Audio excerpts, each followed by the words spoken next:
नमस्कार। आज का हमारा टॉपिक है आर्थिक क्रियाएं अथवा इकोनॉमिक एक्टिविटीज़। आज हम आर्थिक क्रियाओं के बारे में जानेंगे। आर्थिक क्रियाएं जो हैं इन्हें विभिन्न वर्गों में विभाजित किया गया है। तो कितने वर्गों में विभाजित किया गया है, इन सब के बारे में जानेंगे। तो सबसे पहले यह जानना जरूरी है कि आर्थिक क्रियाएं किसे कहते हैं। आर्थिक क्रियाएं मनुष्य द्वारा संपन्न की जाने वाली वह क्रियाएं हैं जिनके माध्यम से मनुष्य को अर्थ की प्राप्ति होती है। अर्थ यानी कि पैसे की प्राप्ति होती है, यानी कि जो आर्थिक क्रियाएं हैं वह मनुष्य लाभ की दृष्टि से करता है। अगर हम इसे एग्जाम्पल के द्वारा समझें तो जैसे कि कोई मनुष्य अध्ययन कर रहा है, तो वह अध्ययन इसलिए कर रहा है कि उसे परीक्षा में अच्छे मार्क्स लेके आने हैं। तो उसके द्वारा जो अध्ययन करने वाली क्रिया है वह उसकी आर्थिक क्रिया नहीं कहलाएगी। लेकिन वही मनुष्य अगर अध्ययन कर रहा है वह इसलिए कर रहा है क्योंकि उन्हें कहीं जाकर के अध्यापन करवाना है और बदले में उसे वहाँ से आय की प्राप्ति होती है, अर्थ की प्राप्ति होती है, तो वही अध्ययन करने की जो क्रिया है वह उसकी आर्थिक क्रिया कहलाएगी। इसे अन्य एग्जाम्पल के द्वारा भी समझ सकते हैं कि जैसे अपने देखते हैं कि घर में मदर्स खाना बनाती हैं, तो वह एक आर्थिक क्रिया नहीं होगी। लेकिन वही खाना अगर हम होटल्स में जाएं तो शेफ़ खाना बनाते हैं, तो वहाँ पे उन्हें अर्थ की प्राप्ति होती है, वहाँ पे उन्हें पैसे की प्राप्ति होती है। तो वही खाना बनाने की क्रिया तब आर्थिक क्रिया कहलाएगी।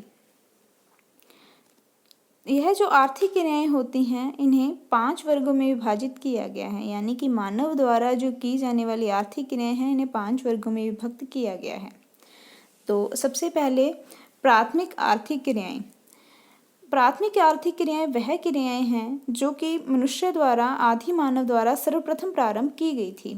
इसी कारण से इसे प्राथमिक क्रियाएं कहते हैं। यानी कि जो आदि मानव था, आदि मानव तब सबसे पहले अपने पेट की आपूर्ति के लिए भोजन हेतु वह कौन कौन सी क्रियाएं करता था। जैसे कि वहाँ पे चारों तरफ जंगल वगैरह थे, तो जंगलों में लकड़ी काटना या फिर मछलियाँ पकड़ना, पशु चारण करना, आखेट करना। आखेट यानी कि जो जंगलों में पाए जाने वाले जानवर हैं उनका शिकार करना, या फिर वन से सामग्री एकत्रित करना। इन सब क्रियाओं के माध्यम से वह अपने पेट की आपूर्ति, भोजन की आपूर्ति करता था। तो आज इन सभी जो क्रियाएं हैं जो अर्थ की दृष्टि से की जाती हैं, वह जो क्रियाएं हैं वह प्राथमिक आर्थिक क्रियाएं कहलाती हैं। वहीं बात करें द्वितीयक आर्थिक क्रियाओं की, तो द्वितीयक आर्थिक क्रियाएं वह क्रियाएं होती हैं जो कि प्राकृतिक संसाधनों के रूप में परिवर्तित करके उनकी उपयोगिता और मूल्य में वृद्धि कर देती हैं। जैसे कि जो प्राकृतिक संसाधनों के द्वारा जैसे हमें कपास की प्राप्ति हो रही है, कपास को जब हम उद्योगों में लेके जाते हैं तो उसका क्या है, वह कच्चे माल के रूप में उसका यूज़ किया जाता है, और उससे जब तैयार माल होता है तो उसकी उपयोगिता में वृद्धि हो जाती है। तो यह जो उद्योग में संपन्न होने वाली जो क्रिया है यह द्वितीयक आर्थिक क्रिया कहलाती है।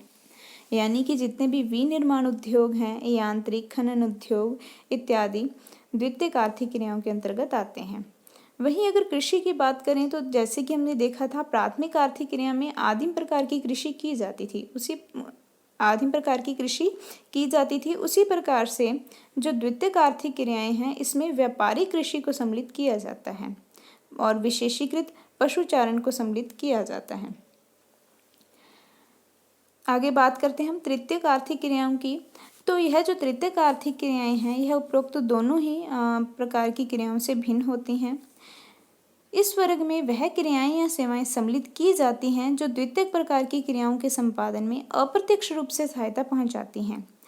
जैसे कि हमने द्वितीयक आर्थिक क्रियाओं में क्या बताया था कि उद्योग, विनिर्माण उद्योग जो हैं यह द्वितीयक प्रकार की क्रियाएं हैं। तो मान लो यहाँ पर कोई एक उद्योग स्थापित है, यहाँ पर क्या है, प्राकृतिक संसाधन, जैसे कि यहाँ पे कृषि का उत्पाद है प्राप्त हो रहा है, जो का उत्पादन हो रहा है। यह जो उत्पादन है इसका यहाँ पर यानी कि उद्योगों में कच्चे माल के रूप में उपयोग होना है। तो यह जो कच्चा माल है यहाँ तक पहुँचाने के लिए हमें किसकी ज़रूरत पड़ती है, परिवहन की, यातायात की ज़रूरत पड़ती है। तो इसके लिए जो परिवहन सेवा उपलब्ध होती है वह तृतीयक प्रकार की आर्थिक क्रिया कहलाती है।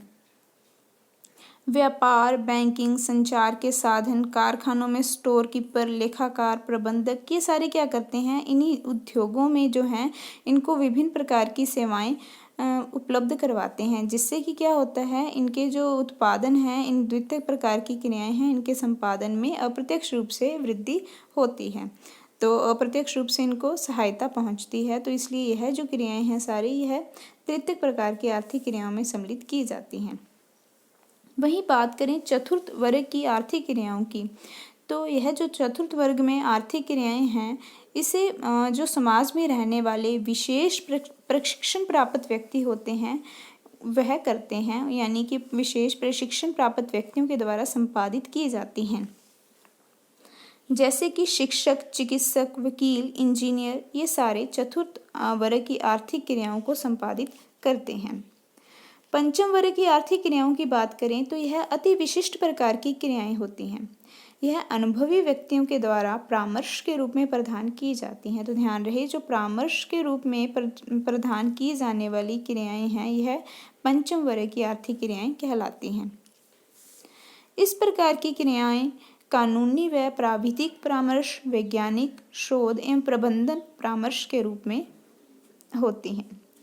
तो यह थी हमारी आर्थिक क्रियाएं, जिनको हमने 5 वर्गों में विभक्त किया है। उनके बारे में जाना है कि कौन कौन सी आर्थिक क्रियाओं को किन किन वर्गों में रखा गया है। आशा है कि आपको समझ में आ गया होगा। धन्यवाद।